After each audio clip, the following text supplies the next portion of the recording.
বিশ্বনবী বলতেন জুমার দিন শ্রেষ্ঠ দিন, এই দিন আমার উপর বেশি বেশি দুরূদ পড়ো। ফাইন্না সালাতাকুম মা'রুদাতুন আলাইয়া, কেননা তোমরা যে আমার উপর দুরূদ পড়ো, আমি মরে যাওয়ার পরে এই দুরূদগুলো কে পাঠিয়েছে তার নাম, তার বাবার নাম সহ ফেরেশতারা আমার কবরে দিয়ে আসে। সাহাবারা বললেন, ইয়া রাসূলুল্লাহ কাইফা সালাতুনা মা'রুদাতুন আলাইক, আপনি মরে যাওয়ার পরে আমাদের দুরূদ কেমন করে আপনি দেখবেন? ওয়াকাদ আরিমতা, আপনি তো পচে গলে মাটির সাথে মিশে যাবেন।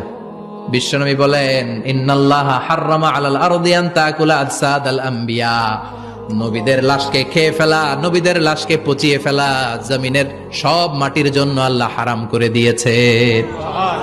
নবীদের লাশ পচে না, নবীদের লাশ গলে না। যারাই বিশ্বনবীর উপর দুরূদ পড়বেন, আপনার নাম সহ, আপনার বাবার নাম সহ, মালাইকাতু সাইয়াহিন, একদল ফেরেশতা আছে শুধু রাউন্ড দেয় গোটা ওয়ার্ল্ডে। কারা বিশ্বনবীর উপর দুরূদ পড়েছে, এই দুরূদ নিয়ে, এই নাম নিয়ে বিশ্বনবীর কবরে তারা পৌঁছে দেয়। চিল্লায় পড়েন আল্লাহু আকবার।